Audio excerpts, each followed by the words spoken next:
Ain't no Hollaback girl, ain't no Hollaback girl. If you're new to the channel, I sing a lot and I sing really badly, so get used to it. Hey everyone, welcome back to Dream Rides, a series where I teach you how to make all your favorite cars from media, including video games, movies, and more. Well, I mean, that's the plan anyway. Right now it's just Hot Wheels because that's my main demographic. Well, the last few videos have been mostly Teku, and I realized, we need to put some of the muscly cars from ACCELERACERS on there. To be honest, they're probably my favorite team. Mostly because of the fact that they use muscle cars and stuff, but that's besides the point. This channel started off as a muscle car channel anyway, so why is it taking me so long to do this? Well, that is about to change because today I decided to do my favorite Metal Maniac car, Hollowback. Remember to like, comment, subscribe, all that jazz. If you really want to support the channel, you can shop on Amazon through the link below. Doesn't matter what you buy, I don't care. You can buy anything. Anything. I honestly do not care. Hope you guys enjoy the video.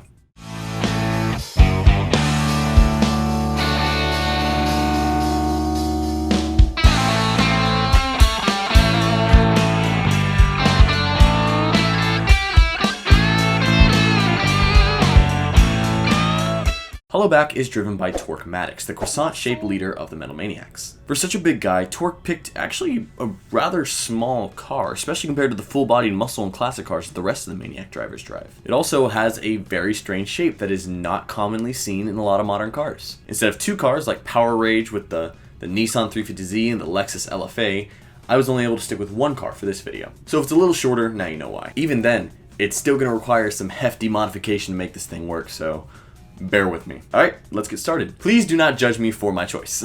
As usual, we are going to need a good car to base it on. This was actually exceptionally difficult to do because Hollowback has kind of a mixture of styles.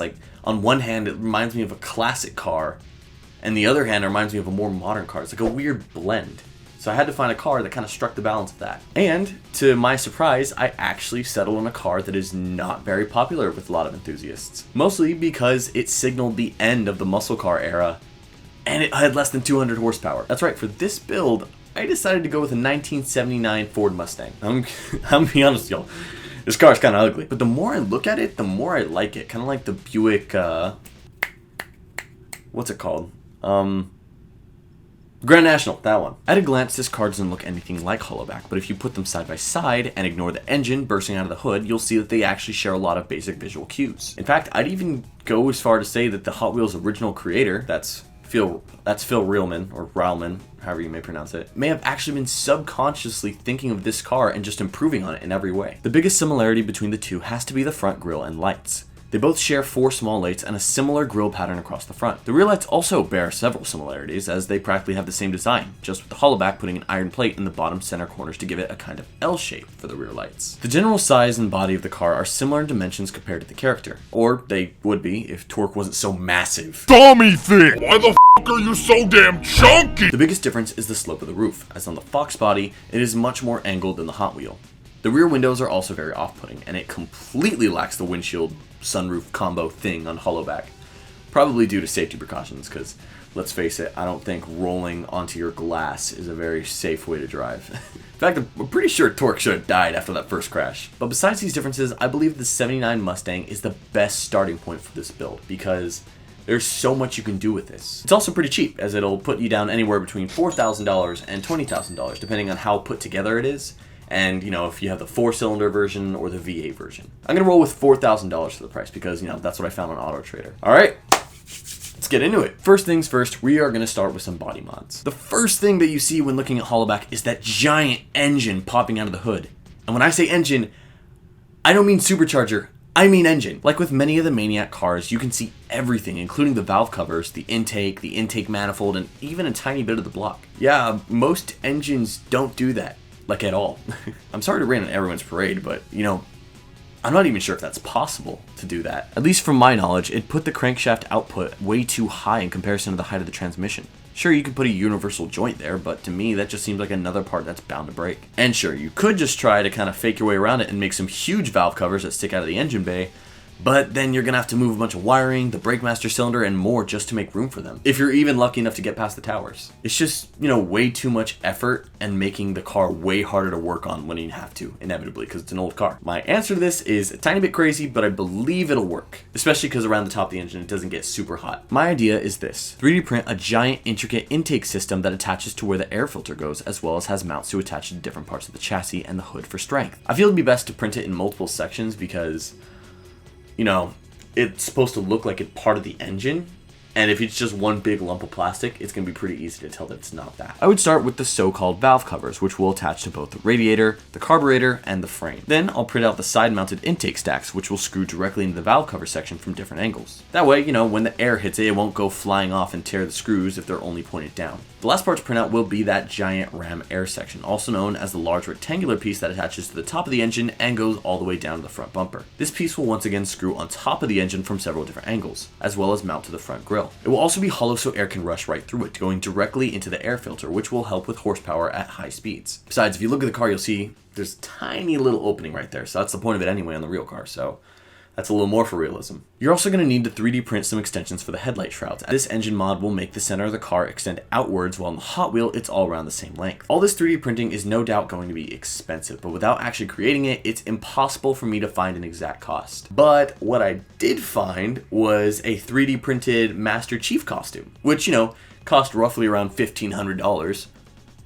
Probably going to use around, maybe a little less, but around the same amount of material to create it. This material will also have to be more heat resistant than a Halo costume, so probably gonna have to buy some higher quality stuff for that. So I'd say roughly printing all this out will cost you $4,000. Unfortunately, there's no way around that in my build, but if you guys have any other ideas, please let me know. The next iconic part of the car is that giant fan thingy on the back. Now I searched around a ton to find out why this fan was here. At first I thought maybe it was a huge turbo until I realized that wouldn't make any sense, as on the bottom of the car it shows that the exhaust is directly connected to the headers. Besides, a setup like this would make a huge amount of turbo lag, which wouldn't let the car produce boost until it's way too late. Honestly, the only possible explanation I could find for it would be a rear mounted radiator.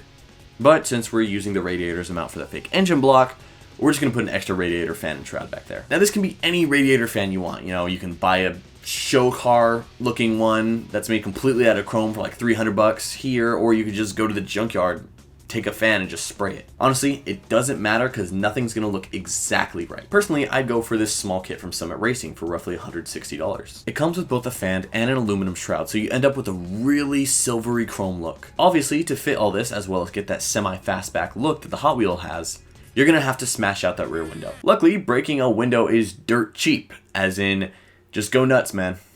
Or, you can do the adult thing and get it removed. It's up to you. Then you're going to want a custom sheet of plexiglass or plastic to separate the interior from that fan setup. Now, instead of at a slope like the original rear windshield, this new clear sheet is going to go in completely vertically, right in front of where the fan's going to be placed. Just make sure it's a perfect seal, or else you're going to get a really weird hissing sound. You can get custom glass fabricated and set in for roughly $600, depending on where you go. Now, besides that giant fan, there are also 2 bottles in the back, presumably nitrous. Now, the only difference between a 2-bottle nitrous setup and a single bottle setup is just that, the bottle. You can buy a nitrous kit for roughly $500 and another bottle for about $80. All it's going to require is some slight repiping and you are gold. Next up is, of course, those glorious side pipes. Now this is going to require some light custom work. The best kit for this, in my opinion, is the Patriot H1050 exhaust system, a pair of side pipes that cost roughly $240. These are almost perfect besides those final tips at the ends.